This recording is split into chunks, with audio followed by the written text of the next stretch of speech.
right, so here we are with transformations of functions, lecture 2.6. So first thing we're going to look at, so with transformation of functions, basically you start with the parent graph, the generic ones that we know, and then you're going to be doing different sort of shifts with the graph, either moving points up or moving points down, and it depends on if we're adding numbers to our graph, subtracting numbers, multiplying numbers. So those are all the things we're going to be looking at in this video. So the first thing we're going to look at for transformations of functions are the vertical shift. So if you're shifting up or down on a graph, and this is if c is a greater than 0. Okay, so what do I mean? Well, if we have y equals our parent graph function, and we add a number to it, so notice like g of x, we've added a number, then we end up shifting up however many units. So for this one, we'd be shifting up 2 units for each point. All right, and then for y equals f of x minus c, we'll be shifting down c units. For example, h of x. So let's take a look and see what happens when we graph these. So for the first one, f of x, here's our x values. So the square root of 0 would end up being 0. Square root of 1 would be 1. And the square root of 4 would be 2. Okay, that's the generic parent graph that we know of. So we'll go ahead and let's graph this one. So 0, 0, 1, 1.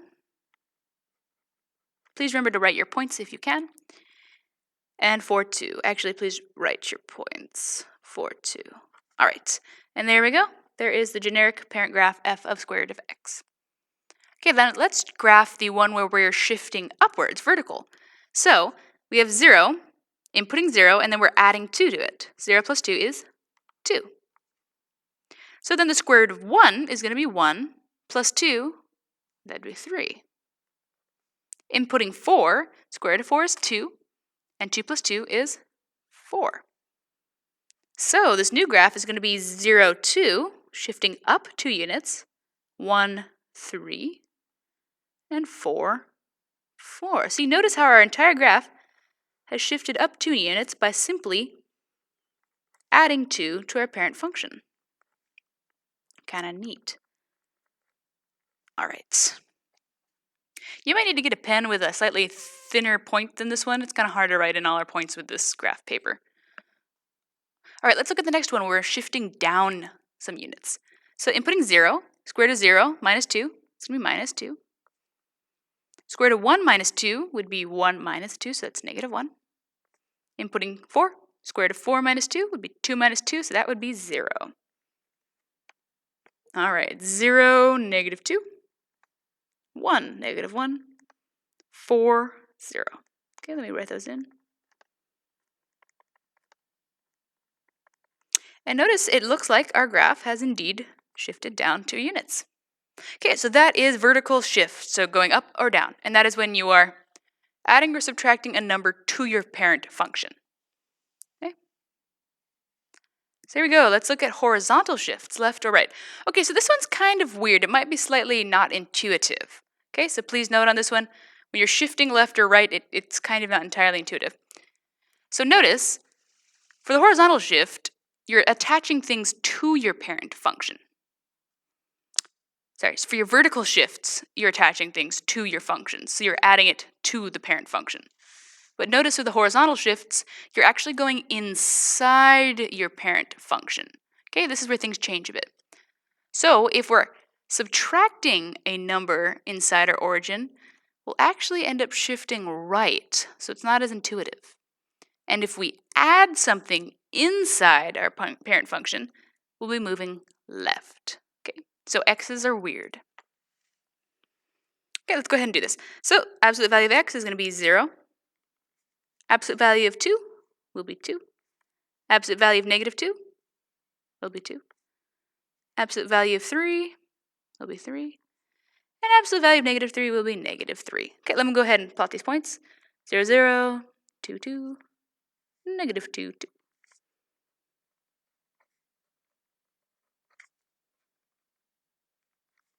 And 3, 3. And negative 3. 3.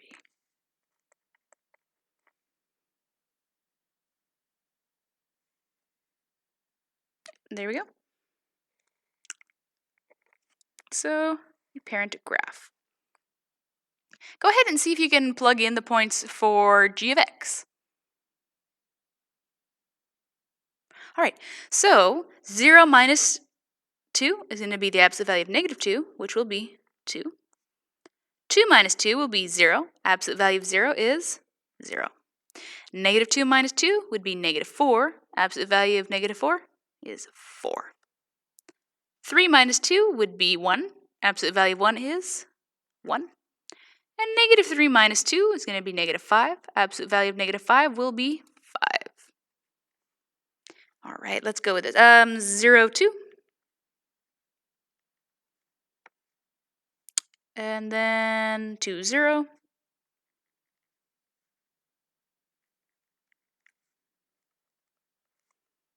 Negative 2, 4. So negative 2, 4. 3, 1. 3, 1.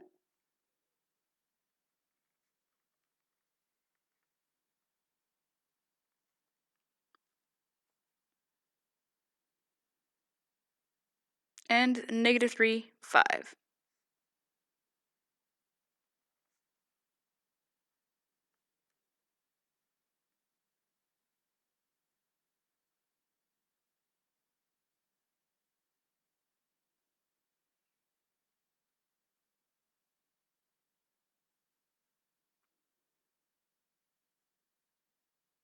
Okay, just checking my points here to make sure I've done this right. So negative 2 minus 2 is going to be 4. Absolute value, yep. 3 minus 2 would be 1. Absolute value of that is 1, yep. Negative 3, comma, negative 5. Negative 3 minus 2, 5, yep. Okay. So negative 3, 5. Oh, there we go. I plotted that one off. I was wondering why my points seemed really weird.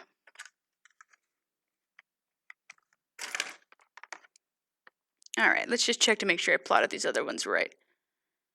Let's see. 0, 2, yes. 2, 0, yes. Negative 2, 4, yes. 3, 1, yep. And a negative 3, 5. Yep.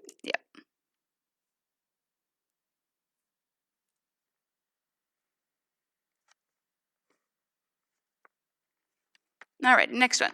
H of x, so plus 2. Let's see. So 0 plus 2 is going to be absolute value of 2, which would be 2. 2 plus 2 would be 4. Absolute value of 4 is 4. Negative 2 plus 2 is going to be 0. Absolute value of 0 is 0. 3 plus 2 is going to be 5. Absolute value of 5 would be 5. And negative 3 plus 2 would be negative 1. Absolute value of negative 1 is 1. Okay, let's plot these. 0, 2. 0, 2. 2, 4.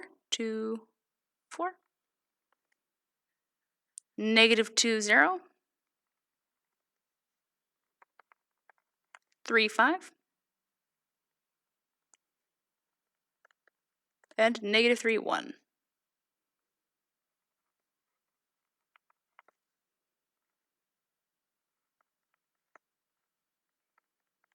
Alrighty, and we go ahead and draw in our graph.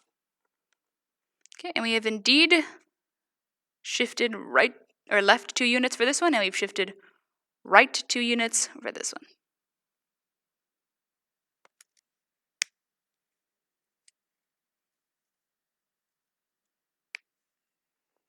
Okay, next one.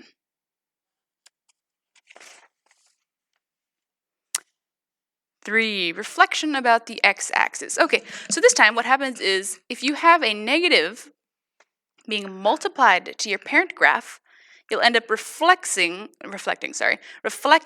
your original graph about the x-axis. So let's take a look. The original graph, the quadratic, x squared. So if the point 0, I plug that in, I'll get 0, 0. Plug in 2, 2 squared would be 4. Plug in negative 2, negative 2 squared will also be 4. So let's graph those points. 0, 0, 2, 4. And negative 2, 4. And that gives us our parabola that we know and love with our beautiful arrowheads. Voila. All right, so let's take the reflection of this and see what we get. So 0, plugging in 0, 0 squared is 0. Opposite of 0, well, it's still 0. 2, so plugging in 2, that'll be 2 squared, which is 4. Opposite of 4, negative 4. Plugging in negative 2, negative 2 squared will be 4. Opposite of 4, once again, negative 4. So plotting those points, 0, 0, 2, 2, negative 4. And negative 2, negative 4. And notice it does make our graph reflect about the y-axis. It looks like we just went and turned the paper upside down and went shoop, and flipped it on its back. Okay? So that is the reflection about the x-axis. That's when you take the negation of your parent function. All right, let's look at the next one. Reflection, this time about the y-axis. So notice the negation is inside the parentheses. For the other one, it was on the outside. Okay, so when it's on the inside, you end up reflecting about the y. So let's take a look with the square root. Okay, plugging in your value, square root of 0 is 0. Square root of 1 is 1.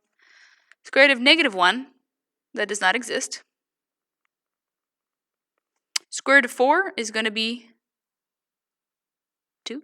Square root of negative 4 does not exist. All right, so do that. 0, 0, 1, 1. Negative 1 didn't work. 4, 2. Okay, and negative 4 did not work. So they'll go ahead. 4, 2, 1, 1, and 0, 0. All right, but when we go ahead and take the negation on the inside, opposite of 0, that's still going to be 0.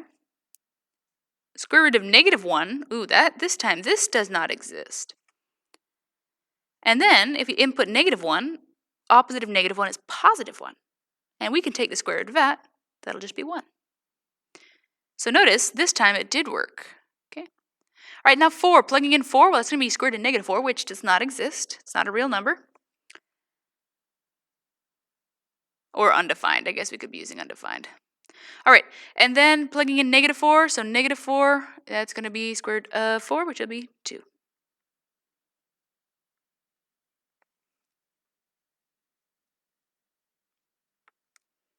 Okay, so plugging these ones in, 0, 0.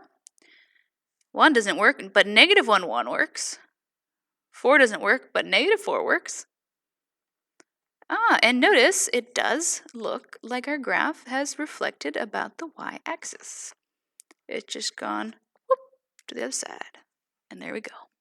Kind of fun playing around with these numbers. Okay. Number 5. All right, so vertical stretching and shrinking. Okay, so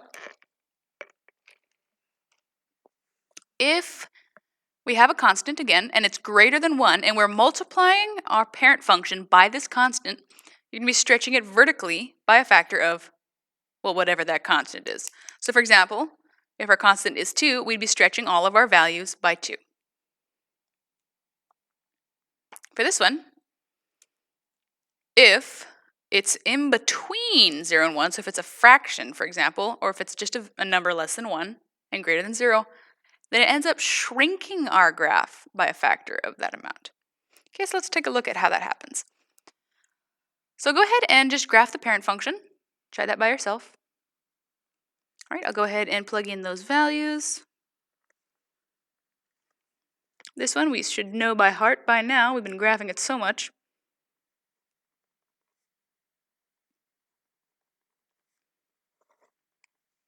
All right, now let's look at G.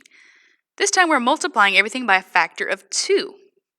So this is going to be 0. Square root of 1 times 2 is 2. Square root of 4, 2 times 2 is going to be 4. So there we get 0, 0, 1, 2, 4, 4. So notice, it looks like our graph has kind of grown.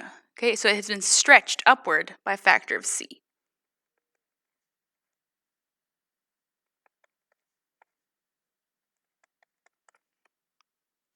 Okay, so another way you could think about it is we ended up multiplying our x values by 2, the factor of 2. So this 1 got multiplied by 2. This 2 got multiplied by 2 and got the 4. All right. Next one, look at the half. So go ahead and try this one by yourself and check back with me. Okay, let's plugging in the values. Okay, so it's 0, half, 1. 0, 0, 1 half, 4, 1. Oh, look at that. It got small. Okay, it shrank. Okay, so this time, notice the x values shrink. So we ended up with a little baby. Okay, so it works. When we plug in the values, it does indeed shrink. So if we multiply the parent function by a small fraction smaller than 1, it shrinks. If we're multiplying the parent function by a number bigger than 1, it gets bigger.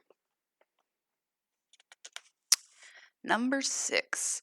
Okay, so this is different. This time, we're working inside the parent function. Okay, so notice there's a great distinction with that. Sometimes you're working with numbers inside your parent function, and sometimes you're working with numbers outside of your parent function, and that changes how you move. So this time, we're looking at a number inside. Before, we were looking at a number on the outside.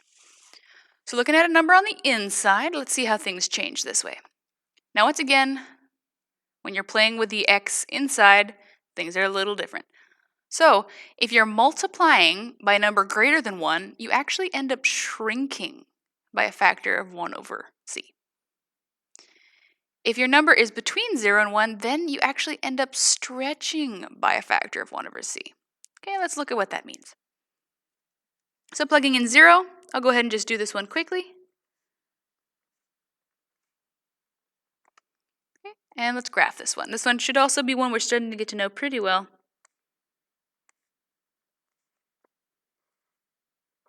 Go ahead and label the points.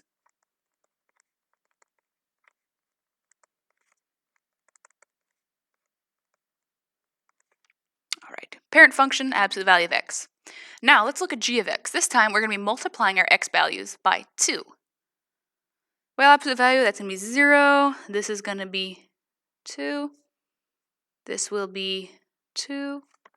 That will be 4, and that will also be 4. So let's see what happens when I have multiplied my parent function on the inside by 2. So I get 0, 0, 1, 2,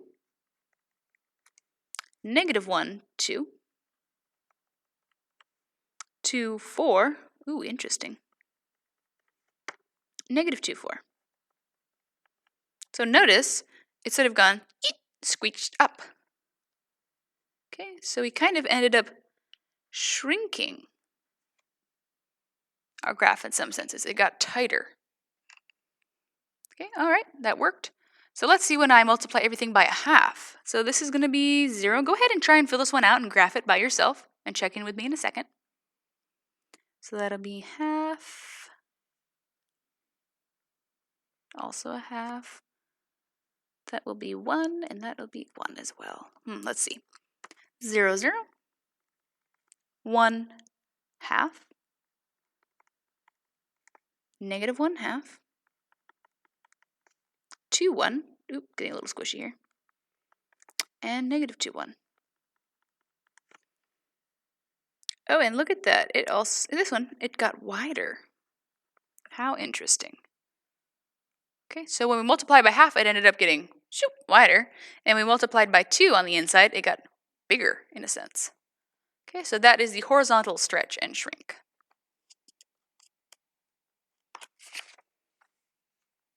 All right, so here we are, example 1. So now we're going to make use of what we have learned. Okay, so you're suppose we're given some parent function f of x, and we're going to describe how each function can be obtained from f of x. So we're going to be talking about the transformations.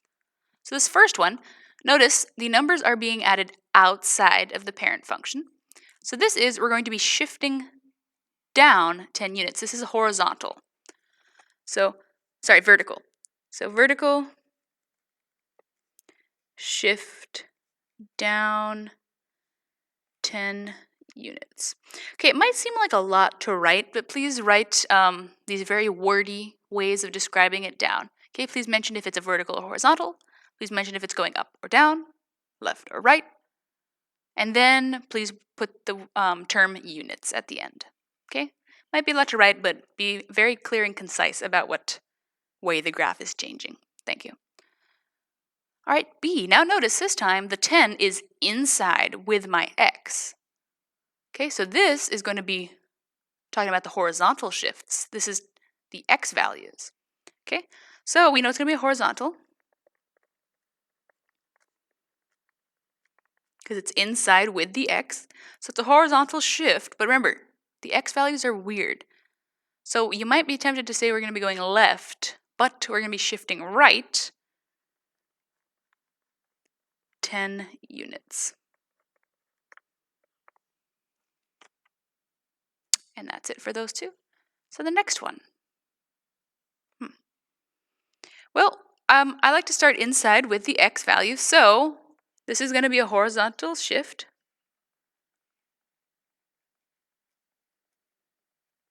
Now plus 4, okay, x's are weird, so instead of going right, we're going left. Left 4 units. Okay, that was one transformation we have, but we have that 1/3 hanging out there too. We got to remember that's also another transformation. So that's happening outside of the parent function. Okay, so we're going to be talking about the y values, which is the vertical. So then we have a vertical shift. And y's are nice. That actually is going to be down 1/3 units. Okay, so we had those two different transformations going on. And let's look at B. How many different transformations does B have? Well, B has that 2, that negative, and that 3. Ooh, we have 3 transformations going on here. Okay, so let's do the negative first. So the negative, that's happening outside of the parent graph, which means it is reflecting about the y-axis.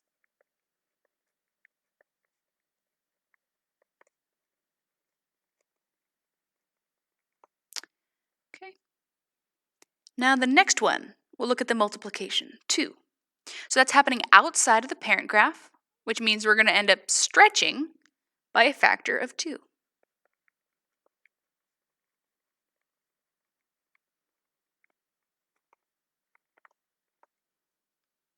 And the last one, that 3, that's outside the parent graph as well. So this is going to be on the y's, which will be a vertical shift up 3 units.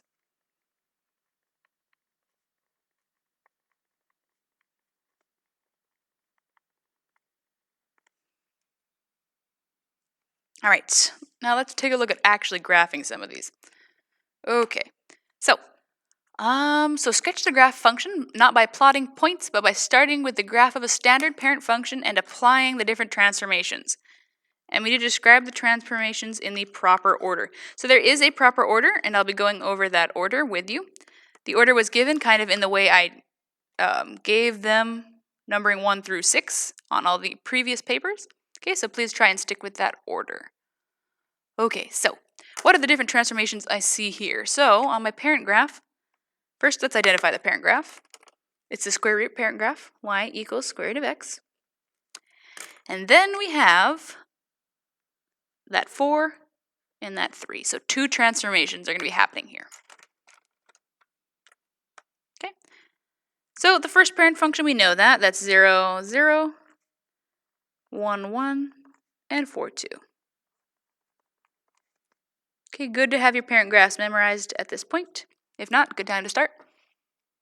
The first transformation to our parent graph is going to be inside the parentheses. Okay, start with your x.